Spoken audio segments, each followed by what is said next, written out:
Okay, I'm going to share my screen with you. So the domestic terrorists upstairs are choosing to go to jail sooner rather than later. They're continuing to do everything they've been guilty of for weeks and weeks now, namely running drills and actively attempting to obstruct justice at every turn. That's how the FBI put it.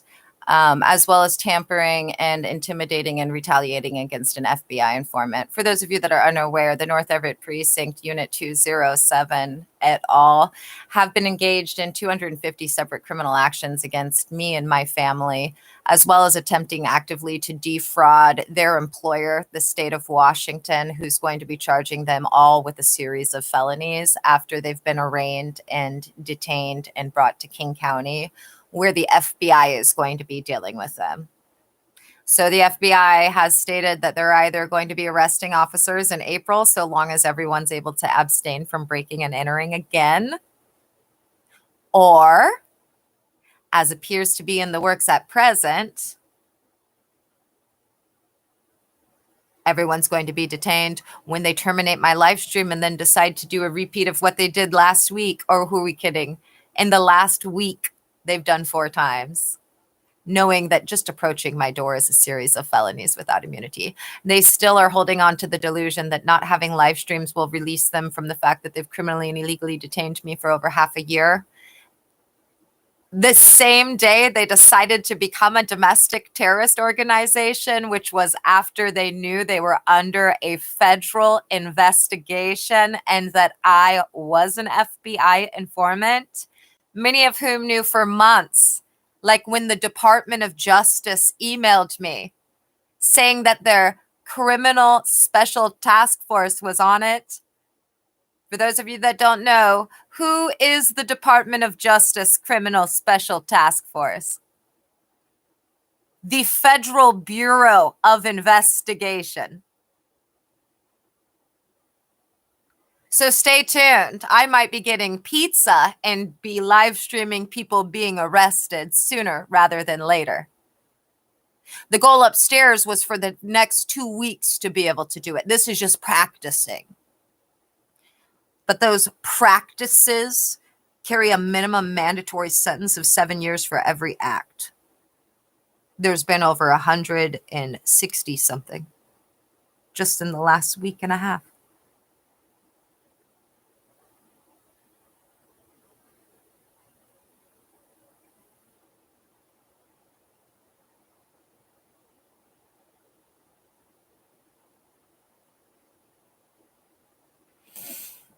Yes. So we're going to stop sharing the screen for a moment here. Oh, no, let's keep sharing the screen. Let's make this video public so it can be terminated by the domestic terrorist upstairs and company. Let's change the title a little bit, though, before we do that.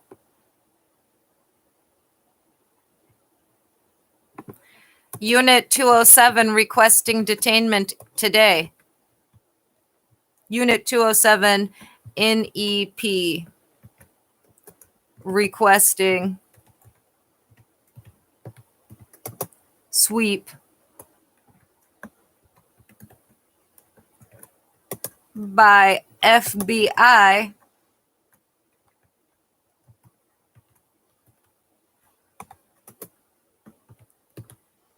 in the next week. Today, tomorrow,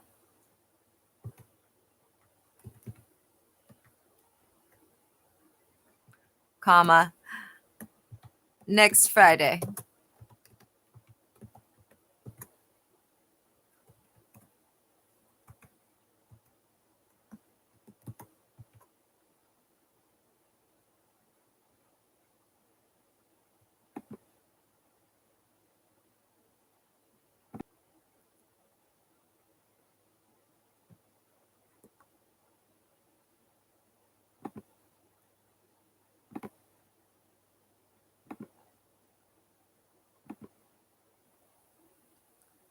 Okay, we're public. We're public.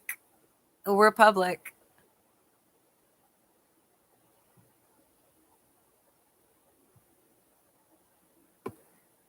Unit 207 NEP requesting sweep detainment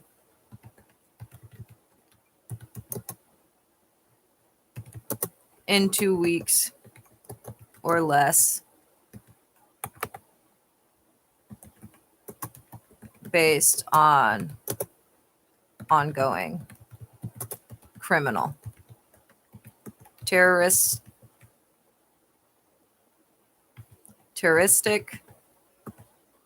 retaliatory actions against FBI informant. They have been tormenting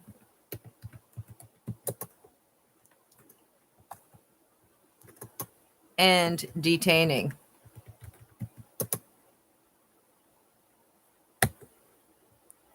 And we'll pin that.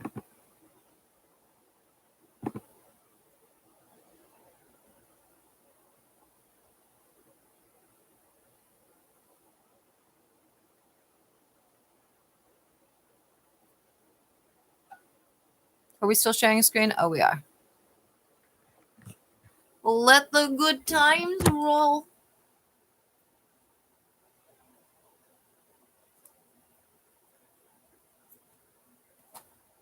I gotta pee. I'm gonna pee. I'm gonna have some tea. I'm gonna light an incense. I'm gonna smoke a little bit of a cigar, a little bit of the wacky tobacco. I'll put on another podcast. Terminate away. You can terminate, and then I can keep putting new ones, and I'll just keep pinning this message.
She makes the best rockets, dude. Remember to pray in the proper direction. You must face Mecca. Blend in, whistleblowers. Round here, there's crazy folks. Yeah, these are the kind of individuals that should not be allowed guns, dude. They need rubber band guns.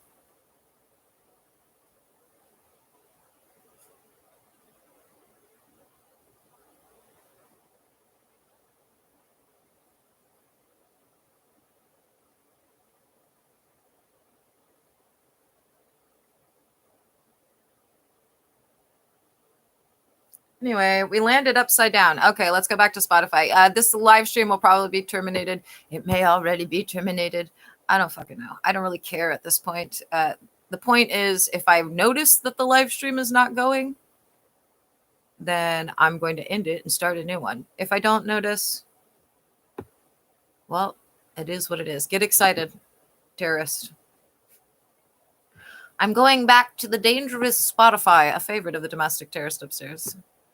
They like to use it.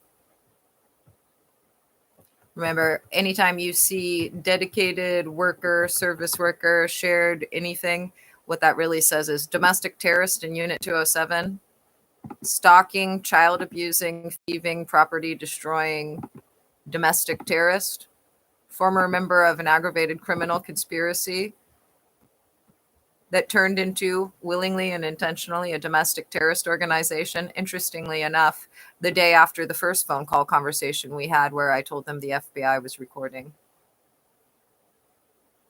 A conversation that only occurred because the FBI told me to have the conversation.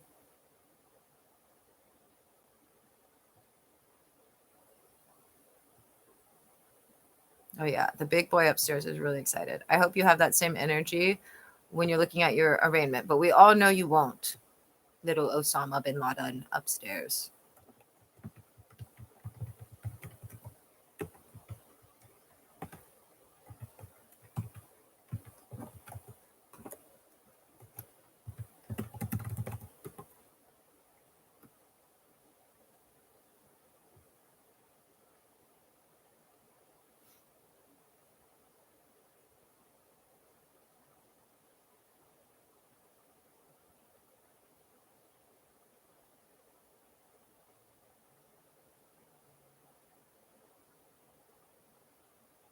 The domestic terrorists aren't letting me sign in.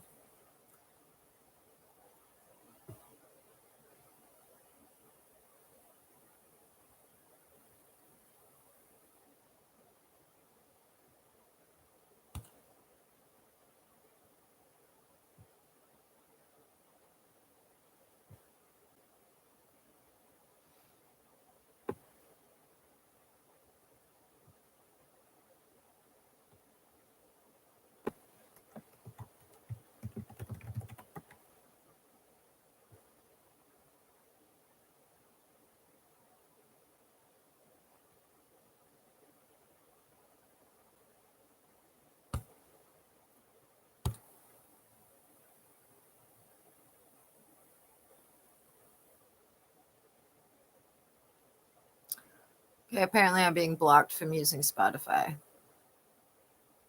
Let's try.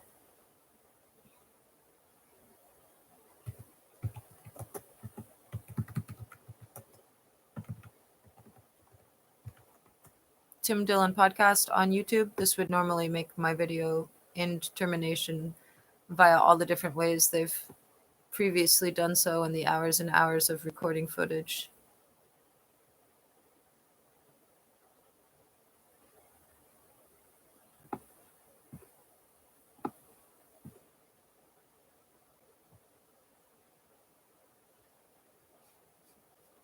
What? Thank you. Thank you. Tim Dillon has an emergency broadcast. He has an emergency broadcast. With Steve Bannon, guys. Have you ever met Steve B? You ever met Steve B? Thank you. Thank you for coming on. Thank you for coming to the war room. We were just talking about the New war York. room. That's right. Like New York. Steve B. It's my favorite city. Why is Well, it? Hong Kong is my favorite city, but New York's Hong Kong is Have I told you lately? Some of you are going to prison for the rest of your lives. And some of you are getting paid for doing the right thing, and you landed upside down. Stay off of Kim's rockets.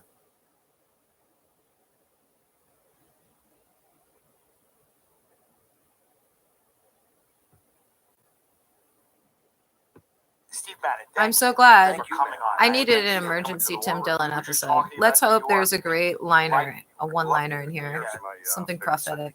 Why is it? Well, Hong Kong is my favorite city, but New York's Hong Kong is amazing. Okay, it No, is I can't odd go to there see anymore him because without I've his been little sanctioned by the aviators. Chinese Communist Party. So Really?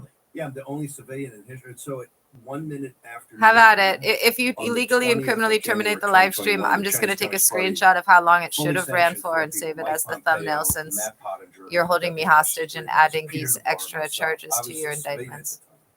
It's the Like only time what? civilian, Like so I torture, can't have dude. any Remember what the association FBI said about like with any something Chinese about company. after I 5 can't days, go to it's more than Taiwan, just or I can't- torment. It I becomes guess I a could go to torture Taiwan. charge or Can't go to whatever. Hong Kong, can't go to Shanghai, and I lived in I don't know both what that those shit places means, for a but to while me, because I it means love dude, Hong Kong, love Shanghai. That's love unfortunate. But domestic New York, terrorist. You're good. good. It's You're just still about good. the You most can come. significant So, charge that yeah, can no, be I used to levied live against in someone, 15 and it Drive down on has Broad Street, Brooklyn such Heights, and broad right across the legal public way. It's great. exceptions When did you as a first result meet of it. Donald Trump?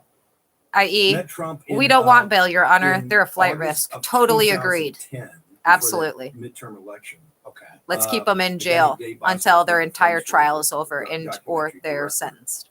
said, you know, what are you doing tomorrow? I was editing a couple of films. I said, well, I'm editing these films. I got to get out before the election in September. And he says, well, can you go up and take a meeting with me?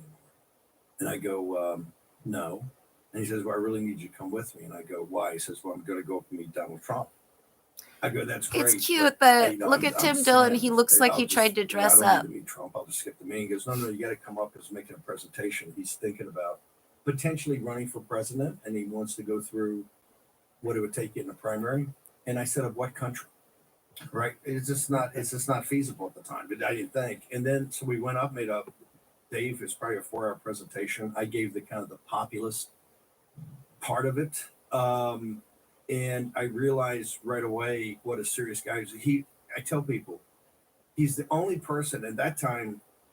I spent a ton of time in So DC. remember, like right here, And see where it of says course, service obviously worker? in That New should York, really say but domestic I said terrorist what would in take Unit 207, hours who to has explain to been somebody at Goldman abusing Sachs or disabled McKinsey boys, about the endangering Chinese Communist them, Party and the stalking, trade destroying the deficit and property everything that of, they wouldn't believe attempting to anything defraud would your by building employer, each the other's state of country. Washington, Trump got immediately. I mean, he yada, had a yada, very yada. deep That's what it should understanding say. of the time. He had a Anytime you very see deep service understanding worker, dedicated of the trade worker, deficit. He it's was just kind of a Unit student 207. of Lou Dobbs. Lou Trying Dobbs to had been terminate the hammering live this stream. for The good 20, news 30 is I see years. someone is Trump watching. It's probably religiously one of them watched Lou again. Dobbs, and then a But that couple tells me the regular live stream's papers still going. Came to a very different conclusion than the elites in this country, that our relationship with China at the time was healthy for the country. It was not. And Trump knew that, not just intuitively, he had a very deep understanding of that. And so when I left, and he also he would ask me because it was the Tea Party. Right. Remember, we have hours and hours of stuff that like this November showing was the all the biggest- finer details and the everything Republican Party that was 63 seats in the attempted House. Right. and It was has a been massive done. thing for the Tea Party. Those videos haven't And, yet been made public, but the and FBI Trump- did tell me I to make was them giving public Davis today a on Friday, spokesperson and I haven't Republican, done so yet. I was giving him the Tea Party and the populist nationalist pitch. And Trump goes, well, that's what I am. And a popularist. And I go, no, it's populist. And he goes, yeah, popularist. And I go, no, it's actually a populist. And he goes, no, it's a popularist. So I just quit trying to change it. And then on the train on the way back, we took the Acela back. And I'm sitting there thinking about the meeting. And I turned to Boston. I said, you know, he actually understands things at a deeper level. Right. I understand what he means by, I think I get what he means by populist. Remember, he's a McLuhan-esque figure. Right. Everything like Marshall McLuhan, the media is the massage, the media about modern communication. And also known the domestic terrorists. Trump understands that he's such a When they're on a logged cellular in, they level. make it so that Cellular even on this level. Yeah, people Chromebook don't in guest understand mode, that he my account is understands still the accessible traffic. because they're People hacked don't into get it. don't get. something they were And they don't attempting to use to understand destroy and tamper with his evidence power. and plant evidence, which what's is why the amazing to me FBI had me put my is cell I've phone grown on up, airplane mode in 40, I've grown August. up, and I've seen And then the people that did FBI that instructed me in politics January to take it the off majority of airplane my mode life. and to take photos of Every myself and election, email them to myself you know, so that is they some could type bait of, Unit a 207, referendum on who something. took that bait and has been I've never using seen a that party bait as out to in the do wilderness all of right now as the modern this. Democratic Party. They don't know how to deal So with it. do keep in They mind, don't anything understand that's the allowed power. is being You said allowed this for the brilliantly on evidentiary another value. interview. And don't forget They've to smile never and wave fully to the been FBI interested anytime in you're why he was outside. popular. They're only getting interested now. And that was something brilliant that I thought was very interesting. Remember, he's a Democrat. I'm a Democrat. Right. I come from a working class Irish Catholic Democratic family, Union family. He's a Democrat. We understand the power. Every major political movement in this country has been predicated upon working class and lower middle class people. It just has. That's the power. Trump understands it. That's his audience. That's when I say mass communication. He understands how to have a emotional but also mental connection with a mass audience, working class. The Democratic Party has abandoned the working class. What they are is you have these billionaires at the top, the Wall Street guys, the Silicon Valley guys. Then you have the credentialed class. All these people with college degrees and Ivy League degrees are sitting there like on MSNBC telling you the way things are going to be. And then they have a kind of a mass of the poor right below the working. They've abandoned the working class to us. This project on populist nationalism I've been working on for 14 or 15 years, and they seeded the ground. It wasn't that hard because if you go after and present yourself as somebody that could potentially be a solutions provider, or at least prepared to listen, the working class is looking for solutions. They're looking for people to listen to them. That's where Trump stepped in. He changed the Republican Party from a country club party to a party of working class people in under 10 years. From the time I met him in 2010 to 2000, and he really started getting really involved in probably 2012, 13. In 10 or 12 years, he totally changed a party to be a working class party because one of the big things, the Democrats just ceded it to us. They didn't try to fight. They're not trying to fight it today. The people that actually speak about populism, Ro Kahana, who's very smart, talking about economic patriotism, or Fetterman, they're kind of on an island. You don't see marginalized. They're marginalized. You don't see them. I keep telling them, I said, you don't see them. It's one thing to talk populism, another thing to get into it. You don't see those guys on MSNBC every night. You don't see them talked about pushed every day in Democratic circles. And these are the guys that are at least trying to come up with working class and populist solutions. And they're kind of on an island right now. The Democratic Party has just totally seen it because that credential class, they're too precious to want to, get down and kind of deal with working class issues. Why did Bernie Sanders, who had a similar position on immigration at one point to yours, maybe not exactly similar. I don't know. I had it totally similar. We just lifted Bernie Sanders' shit. I mean, come on, we just took it. He was 100%. He said open borders is a Koch brothers proposal. Like that's something they wanted. Yes, he understood that. And he understood they wanted to drive down wages. At what point, and Bill Clinton said similar things. Because Bill Clinton, remember, the Clinton's power all came from the white working class. That's how they survived in that's how they survived in Arkansas. That's how he won the presidency. And that's how Hillary Clinton saved herself, or at least for a while, against Obama when Obama ran the tables on her in the primary in 2008.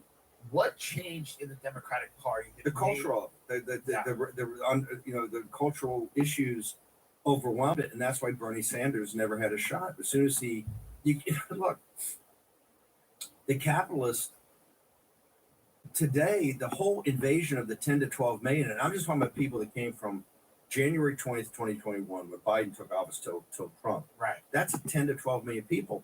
That was the Koch kind of corporate class, the Chamber of Commerce guys with the open borders people. But what they did is they wanted to kill inflation by flooding the zone with low-skilled workers. I mean, the Federal Reserve was very open about this. They said they were going to do this. This is how they're going to, and they did it, that 10 to 12 million. Well, Bernie Sanders, you can't defend American workers. You can't defend American citizens of every ethnicity and race until you're prepared to go hardcore in immigration. You can't have the world come here to your own country, that your family's been here for generations, busting their ass to make this country better and to make the communities better. and have the world come in here and compete with you, not just with with the low skill jobs, but also with the phoniness of the H-1B visas, and that we don't really have any legal immigration in this country. It's all a scam. So It's the all a H-1B scam. visa, and I wanted to talk to you about It's that. depressed wages. The whole thing's depressed wages, and they're winning. You were And this saying, is why Bernie. This is why Bernie. I say Bernie Sanders. The reason people say was Bernie's a fucking pussy. Yeah. He had 2 shots at the Clintons. The Clintons are the epitome of the neoliberal neocon globalists. Okay, and they're like the mafia, right? These are hard people. There's nobody harder than Hillary Clinton. She's tough. Okay, he had 2 shots at her. Yeah. I got brought into the campaign not because I knew anything about politics. I'd never been in a campaign office in my life, but I had focused for a couple of years working with Peter Schweitzer and other people on taking down the Clintons. I got brought in because they were so far behind that they needed somebody. If you were going to win, you had to bring Clinton's numbers down, because President Trump at that time, candidate Trump, you could argue anywhere from 8 to 14 points down in mid-August of 2016. To close that gap, you got to bring the heat on Hillary Clinton. And I was brought in as that because I knew the Clintons. And Bernie Sanders, I keep telling people, he had 2 shots at her, never laid a glove on her. It was a pillow fight. Right. If you're going to get those people, you got to get up in their grill and rip their face off, because they're tough. And they're neoliberal neocons. They're very vulnerable. But Bernie had kind of ceded that ground. That's why he's not really had much of an impact on this populist. Think about it. We've had a populist nationalist revolt in this country, and Bernie Sanders has been a marginal figure to it. How did that work? And in the Democratic Party today, this is why Ro Khanna and Fetterman are kind of on an island. They don't really have a huge constituency in the Democratic Party. What, in your estimation, I mean, you talk about it as the age of Trump, which is clearly the age of Trump. You said it started in 2008 with the Tea Party, with the bailouts. This is, I think I've heard you say something like this, that the anger, the financial collapse, you had Obama's administration largely chosen by Citigroup. You had a lot of people brought in from the financial sector. And what do you think the response from the Democratic Party should have been? Well, first off, you should have put these things. Look, it would have taken steel balls, but you had to do it. Number one, we should have let we should have let Goldman Sachs go bankrupt. We should have let AIG go bankrupt. Their argument would be that the entire global economy would collapse. I mean, this is what they were saying to me. I was in that business many years ago, and they were saying, they were coming into our office going, if these bailouts are not signed, the American economy falls, and then the world economy falls within 3 days. Yeah. Now, I don't know if that was... No, it's 100% true. We know that from congressional testimony at the banking committee, is that so they put Lehman Brothers into bankruptcy on Monday, I think the 15th, in London first, put it in bankruptcy, and they didn't realize Lehman Brothers was the center of the commercial paper market, which is what funds companies overnight for the cash, because guys are not sitting there with liquid cash to run their operations, right? They have it in investments or bonds or whatever. The commercial paper market freezes. All of a sudden, you got everybody in a free fall. Right. And on Thursday, Hank Paulson, who I used to work for at Goldman, and Bernanke, the head of the Federal Reserve, Secretary of Treasury, go to Bush's office, into the Oval Office, and they say, hey, look, we need $1 trillion cash infusion by 5 o'clock, or the American financial system will collapse in 72 hours, and the world financial system 2 days later. And Bush, in a profile in courage, goes, hey, we checked the Constitution. It's not my problem. You got to go see this lady named Nancy Pelosi. Only they have the ability to kind of unlock, to print that kind of money, or to authorize that. They go up to Nancy Pelosi, and this is what the system's like. There's a guy in Alabama that was he was the minority side, the Republicans in the House on the banking committee. They made everybody put their Blackberries and everything outside. This guy, when they get out and talk about this, he texts his brokers and say, buy the QQQs, short the market for tomorrow morning at the open. Yeah, he made a couple $100,000. Is in your mind, is that a coup? Well, no, here's what it is that you got to have some accountability and responsibility. First, you got to keep your head clear, right, and say, well, hang on, because what Hank Paulson did is took care of Goldman. They were in the boardroom they were in the conference rooms of Sullivan and Cromwell at that time, preparing the bankruptcy of Goldman Sachs. Right. They were in the conference rooms preparing the bankruptcy of GE Capital. They were in the rooms in the conference room of the big white shoe law firms preparing the bankruptcy of AIG. I mean, these companies were going down. What they did on Goldman Sachs is that they signed a one-line thing that said, starting Monday, Goldman Sachs is a bank holding company. right? They just made it a bank only account with one line. And so come Monday morning, they could go to the Fed window and borrow at 2%, lend it to their clients at 4%, and take that VIG would be a couple $1 billion a month. That would kind of bail them out. They got a bailout. All these, every one of GE Capital, Merrill Lynch, all of them got bailouts. And this is all on the backs of the taxpayer. But the little guy, $35,000. The little guy. First off, the little guy didn't get a bailout. Worse, Hispanic and Black, particularly working class, where the guys got wiped out of their equity in their homes, right? Because all the CMOs, all the mortgage packages collapsed. So guys they just blew them out, turned it over to the banks. The banks walked in and were picking these things up for 50 cents of the dollar. Not that they wanted them at the time, but the equity holders, you had a generation of particularly minority homeowners that got zeroed out. My point is that yes, there probably had to be some bailouts, but not the way it's done. And people say, well, Bannon, why are you talking about it? Because the way we put this money in, they got recouped and got like 12%. I said, yo, dude, at Goldman Sachs, if companies in trouble like that, you walk in, you blow out management, you blow out the equity, you lend them the money, the new management team gets to earn into 20% of the equity, and then the guys that put the money up get a bunch of warrants. Where's the warrant package for the little guy? Go back to 2008. There are no guarantees for the American taxpayer. Nothing, zero. They got totally paid back wiped the out, money and they got some returns, but what you should have gotten is some sort of package to own. You should have owned these companies. I would even say quasi-nationalize the banks. They proved that they were incapable. You make a lot of people in this town nervous when the way you more talk. on Wall Street. Yes. Well, that's what I mean. But I mean, fuck them. You got if you're not making them nervous, you're not doing your job. The whole game is totally rigged. It's completely rigged against the little guy. The little guy, and at the same time, they went to Silicon Valley, did a deal with the oligarchs. The little guy in this country, and this is the revolt, the guy making $45,000 a year, right? The entire world's system rests on his shoulders, okay? Not just the American economy and paying the taxes here, but the kind of the post-war international rules-based order, which is if you look at the Eurasian landmass from Western Europe and NATO to the Middle East, Persian Gulf, to around the Straits of Malacca and South China Sea up to Japan, around the rim of the Eurasian landmass, you have these four big nodes. And there you have commercial relationships, capital markets, trade deals, which were upside down on everyone on. You have some sort of a little bit of cultural back and forth, but you have an American security guarantee. It's the reason our defense budget is $1 trillion. So the reason our dollar has value. It has value, but that dollar during the yes, we're the prime reserve currency after Bretton Woods, and that's how you have to. We took it over from the Brits. That's how you run an empire. We were a hegemon, at least for a moment in time.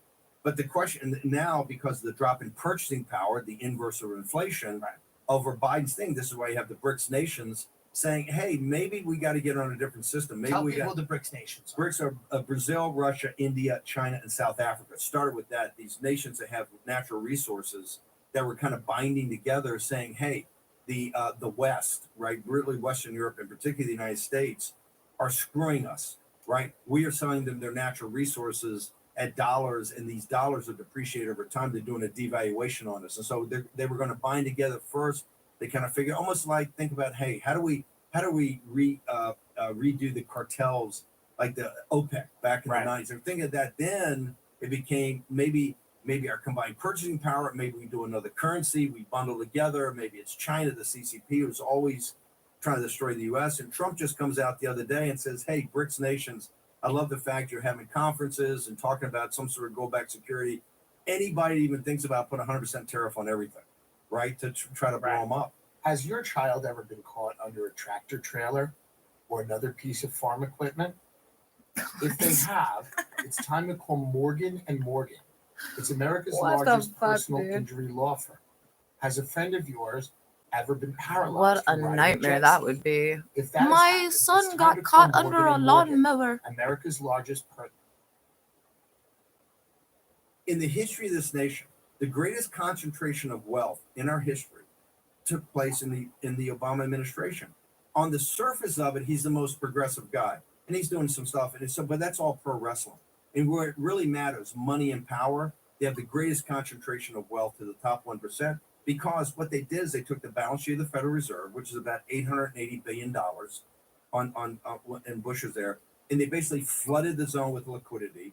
to prop up real assets, real estate assets, and stocks and bonds. And so if you owned financial real assets, that run you had, which you had nothing to do with, they took the interest rates to zero. And by the way, zero interest rates kills the little guy, because you got your little passbook savings account or checking account, you get no interest. So for those 5 or 6 years when interest rates are near zero, big guys can borrow the money, but you're sitting there and you have no capital accumulation, because your little savings account, checking account has no interest on it. So everything was to benefit the wealthy and the power guys. And quite frankly, Geithner and the people at the Fed knew this, and they had some guy named Christopher Leonard wrote a book called The Lords of Easy Money.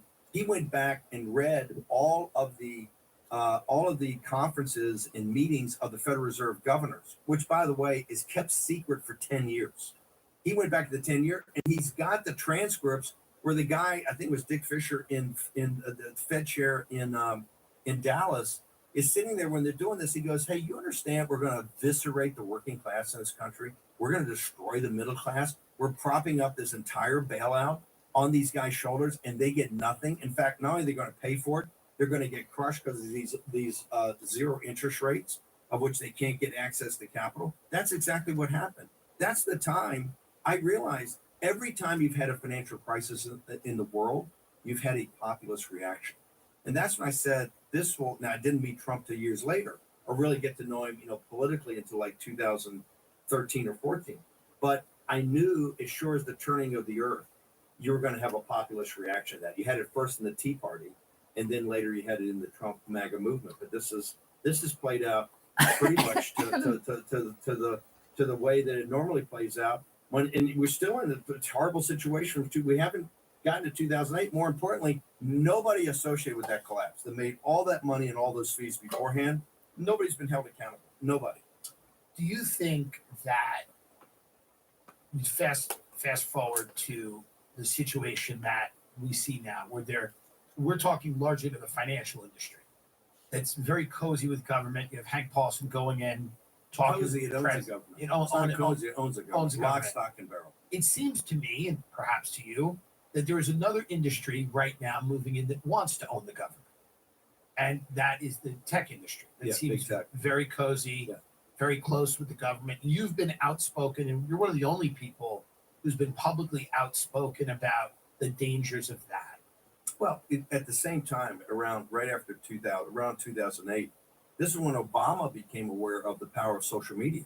There's this famous meeting at San Francisco airport where the guys at Facebook come to him with his team, and they tell him about the power of Facebook, because he's running as a populist outsider against the Clinton machine. Nobody gives Obama a chance. He's an anti-war populist outsider. Nobody gives him a chance at first against the Clinton apparatus, right? The Clinton mafia. He does this, a lot of it's through social media. They have an implicit bargain later. I do think it is super suspicious. The amount of people that have committed suicide after hanging out with the Clintons. The Twitters, the Googles, all the big platforms that charge, they essentially reach a Faustian pact, which is we're a hegemon globally, right? And what we need to do in the age of the algorithm is keep the commanding heights of technology. So we make an implicit deal with the oligarchs. You're going to have no Justice Department interference, no Federal Trade Commission interference. We're not going to try to break you up. They're going to have no antitrust pressure at all. We're going to allow you to become the richest people on earth. Okay. But you have to give us the commanding heights in the age of algorithm. And here's what have we found out? That we're 10 or 12 years into this. And we know in the age of algorithm, social media and AI, they've blown them both. On social media, if you look at our social media, it's fairly cumbersome. It's not exactly revolutionary. TikTok is much bigger. TikTok is not just bigger, it's so better. Much more sophisticated, 1,000 times. Yeah. The Chinese Communist Party, it's so lethal because of its addictive nature. TikTok is not on mainland China. They have a version, right, of TikTok that's not so addictive, and they don't let the content they let in the West. This is how powerful it is. We've blown it as far as social media goes. They're orders of magnitude more sophisticated than we are, and ours is quite addictive, but theirs is much more. But then on artificial intelligence, it's even worse. And now, what do you think? DeepSeek is a psyop, or a Sputnik moment. Right. It's both bad, but I think you have to further the fact that maybe a Sputnik moment. They are basically saying that our theory of the case in artificial intelligence, which is kind of mass machine learning, right? Power through, and you need all this new energy for the data centers. They're saying that theirs is a totally different profile. So what happens?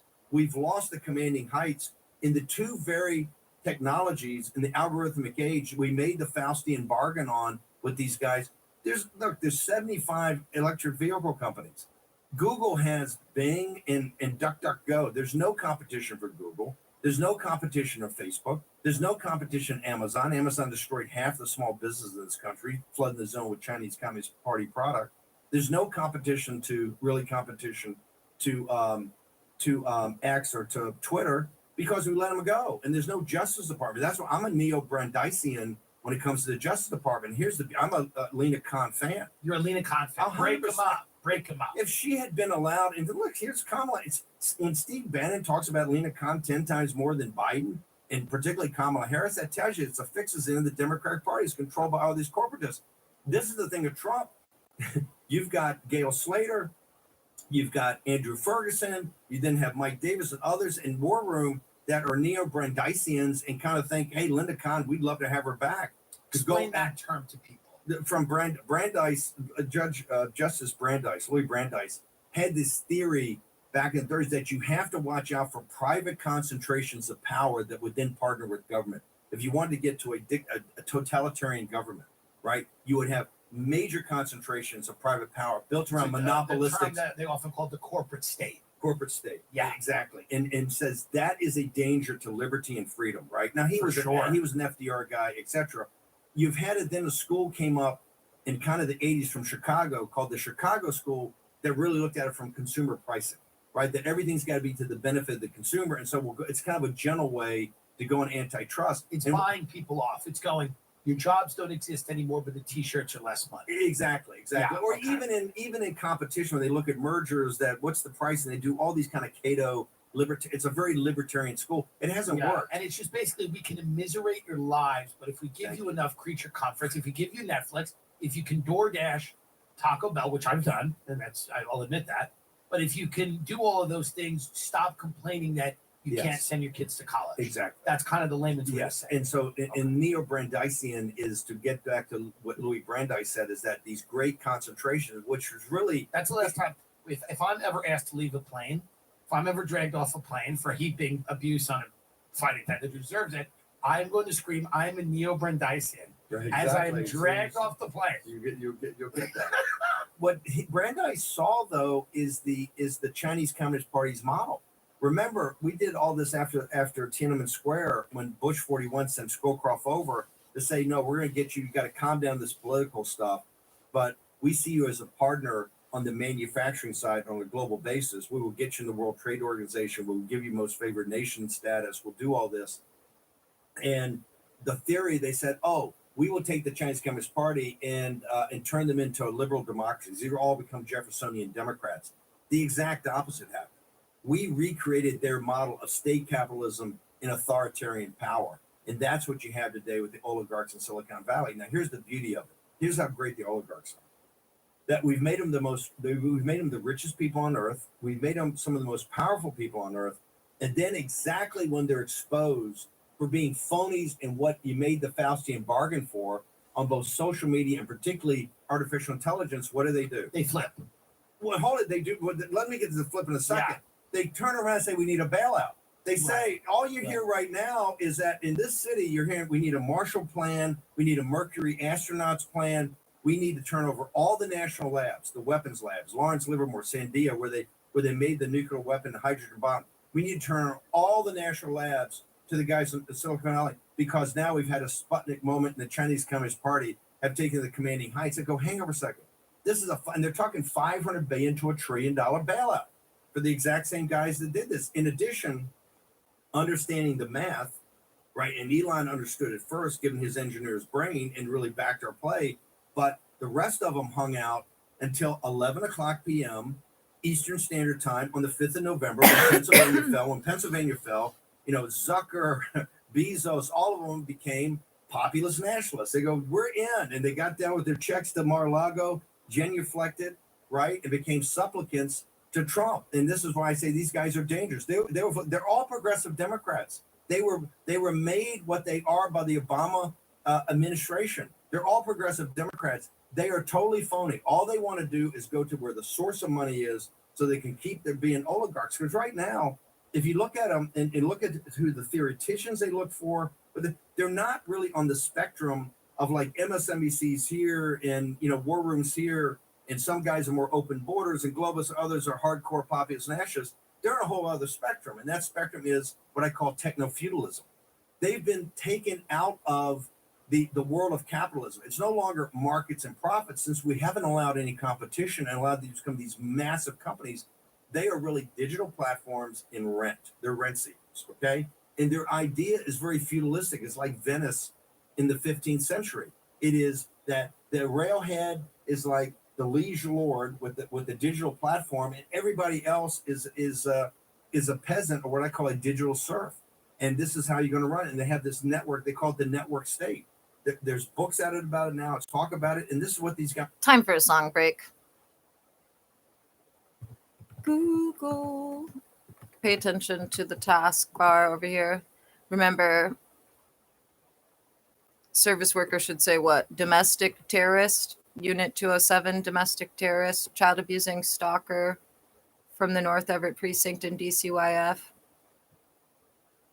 Former members of an aggravated criminal conspiracy that willingly and intentionally turned into a domestic terrorist organization after the FBI recorded our first phone call together.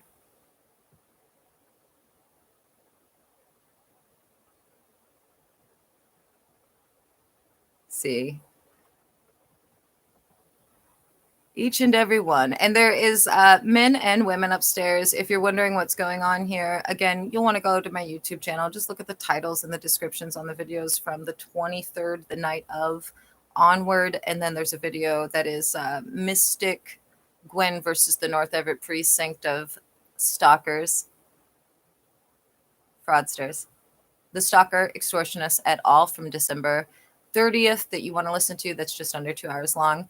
And an updated version with information from this month, which was 2:16, 3 a.m. debrief, also just under 2 hours.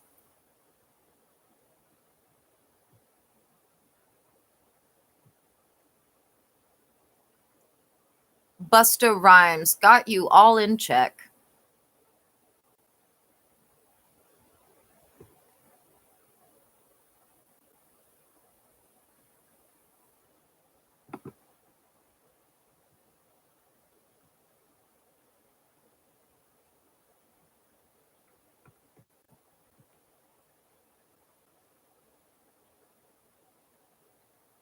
As you can see here, they're doing more of the same thing where they're attempting to terminate all live streams with their little hacks, which again is a futile endeavor, especially considering the FBI has cameras, the North Everett precinct of stalkers and child abusers has cameras, their domestic terrorist organization as well.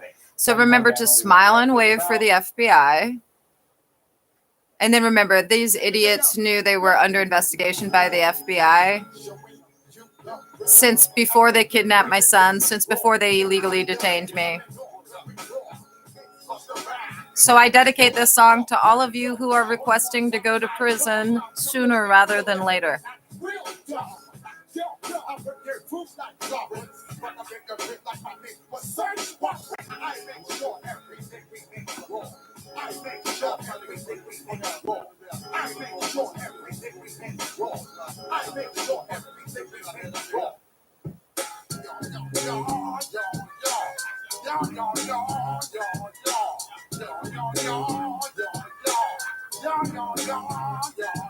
When I step up in the place, and you watch them correct.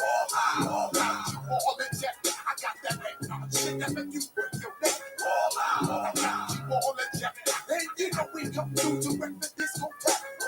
I got you all in check. Throw your hands up in the air, don't ever disrespect. I got you all in check. Bust the rhymes up in the place. You and me. Yes, I got the record that's word on my feet. I'm guaranteed to give you what you need. One blood, everybody like to get read. Wake up every morning, yo, I must succeed. Yo, with the make we roll some weed. Man, charge nigga, now I must proceed. Yo, we about to make moves, set the speed. Please do make me fight, Q-tip, I think I need. Watch me back in my right, I'm not no weed. Body blow, busting your shit, make it you bleed. Just speed off, dynamic flow, that's it, heed. We want information on boys and just read. You can't go about the pure breed. You need over that fire, you leave it for see. When I step up in the place, then you watch them correct. You're on the jet, I got that head on shit that make you break your neck. I got you on the jet, and you know we come through to make that discotheque. I got you on the jet, throw your hands up in the air and never disrespect. I got you on the jet, how dare you never try to step on my suede shoes? Top gun, shut up your front like Tom Cruise. Please, let me get down and blow a fuse. Acting fool, breaking shit down to molecules. Yo, let me get you with my ill street blues. Post around, always headlines, the street news. Don't be confused. Sell my 17s and enjoy my old crew. I know you really wanna know who's coming through, leaving blood stains and residues. Sorry, homeboy, but your flow sound used. Got to make them dues, baby, you know the rules. Whenever I travel the world, I land cruise. If you choose to fuck around, you get bruised. Now I got you gas on super unlimited fuels. Give me room, give me some space, so excuse. When I step up in the place, then I step correct. I got you all the check. I got that head nod shit that make you break your neck. I got you all the check. And you know we come through to wreck the discotheque. I got you all the check. Throw your hands up in the air and never disrespect. I got you all the check.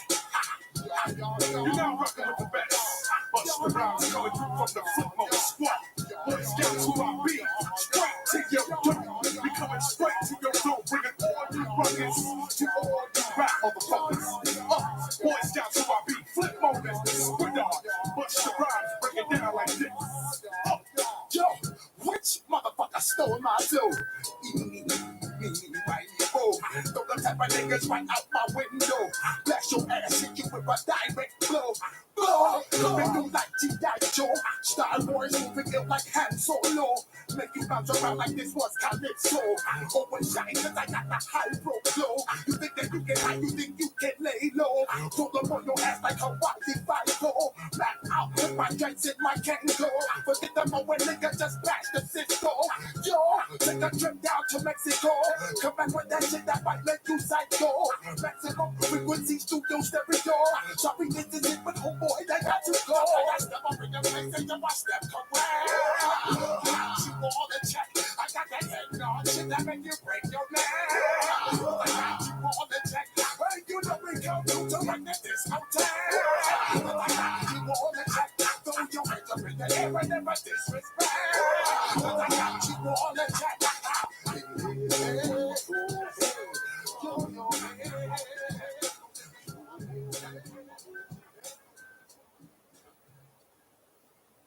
I make sure everything remains wrong. I make sure everything remains wrong. I make sure everything.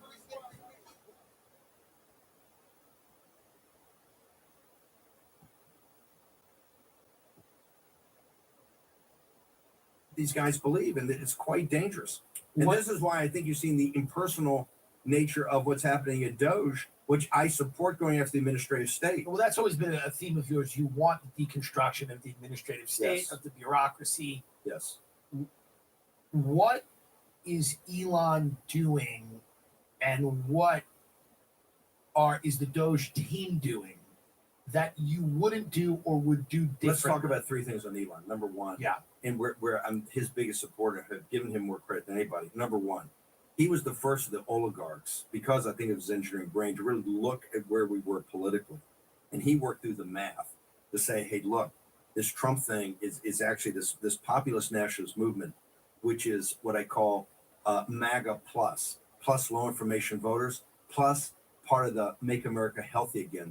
These housewives who were red pilled during the pandemic, particularly about what their children were being taught in school. That's right. And the health thing with the mask. It was kind of the Nicole Shanahan crowd, right? That's right. The Malibu moms. Now, around Trump, there's always, you have to understand, there's always a countervailing tension with Trump, with people who want Trump to be more Trump, right? Versus those say you got to calm down, you be nice, and look for the mythic traditional suburban mom that if you say nicer things, she'll vote for you. I keep saying that's never going to happen. Elon came in at a time in the campaign in the spring and summer of 2024 when that was actually being talked about. He sat down with Charlie Kirk's guys and worked through the math of a ground game we supported to do this MAGA plus. The brother wrote $250 million in checks, $250 million, $50 million a month over 5 months. And I tell people, if you don't know about American politics today, when you see huge donors like the Adelsons or the Mercers, and people are talking about putting in $100 million, $150 million, that's over a cycle, a presidential cycle. This brother wrote $250 in the last 5 months, $50 a month to back a ground game, not to put it up on fancy commercials, which most of the billionaires get picked off with. Number one, he backed our play. Would President Trump have won without that? Yes. Right. But we wouldn't have known that answer at 10 or 11 o'clock on the Tuesday, the 5th. That would have probably taken a couple of days to work through. And I'm not so sure we'd have had 53 guys in the U.S. Senate, probably 51. It'd have been much tighter, okay? And it was tight enough already. So he definitely had a huge aspect. Number two, he immediately got, like nobody else has got, the deconstruction of the administrative state. He understands that we have a fourth branch of government that's not in the Constitution, that's kind of a permanent government. And they don't care if Trump's passing through or AOC or Bernie Sanders are passing through. They run the deal like they're going to run. And here's what it is. When you take over the government, when you win, you get 4,000 people. You get 3,000 that can hit the deck plates run immediately, okay? All you need there is basically a security clearance, right?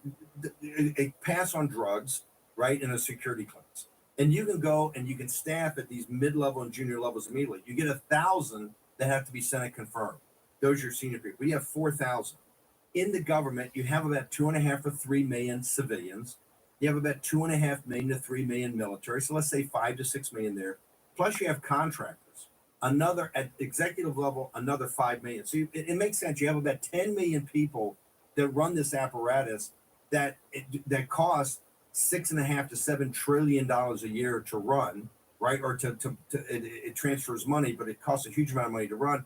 Plus it oversees, I don't know, 60 or 70 trillion dollars of assets, right? All the land, all the oil, everything that we control. That apparatus is so out of control that in order to get down to a sustainable model where we can actually get close to a balanced budget, it's got to be deconstructed. You have to take that apart, right? It's got to be made smaller. And you got to make some tough decisions. Right. Because programmatically, they do a lot of things. And quite frankly, with the economic distress we have and the corporations bailing on paying decent wages because they've invited the world in here to compete with American labor in American labor's home, that you have more working class people on Medicaid. You have more people on economic, security like food stamps. So it's a tough call, but he saw immediately this is how you have to do it. And if you're ever to get to the deep state, which is the aspects of the Pentagon, intelligence community, you got the CIA. People should know, and I'm not a conspiracy theorist. I came to this through hard evidence of seeing it in the first term and dealing with Senate. You have this. You basically have the CIA. You have aspects of the DNI crowd, which is 17 separate intelligence. Directorate of National Intelligence, which has everything. Everybody's got NSA. Has got the guy. They can look into your phones. They know everything that's going on. Everything. Then you've got the Justice Department with aspects of that, and you got DHS with ATF and others. You got the FBI. You have elements of the Defense Department like DIA. That is the deep state. And what I say is, it's like the Praetorian Guard in the Roman Empire. They are actually so powerful now that they can decide, like the Praetorian Guard is, who's the emperor and who's not. This is why they turfed out Trump, and they basically plugged in Biden. Would you agree with this? Somebody who's smart described this as a parallel command structure that is existing outside of the executive branch, where the president is not read into certain intelligence. He's lied to about troop levels in Syria and things like that. They're conducting business with countries outside of the purview of the White House. And somebody called this a parallel command structure. Only difference I would make, you're 100% correct. So it's not parallel. It is the command structure. When you sit there and get a briefing from these people, they will look you in the eye and lie to you. But I was put in charge in the first days of working with people like Eric Prince and others to come to a plan the president wanted out of Afghanistan. We'd already been there, I think, going on 18 or 19 years. And the Pentagon and the apparatus, and I keep saying, I never call it the deep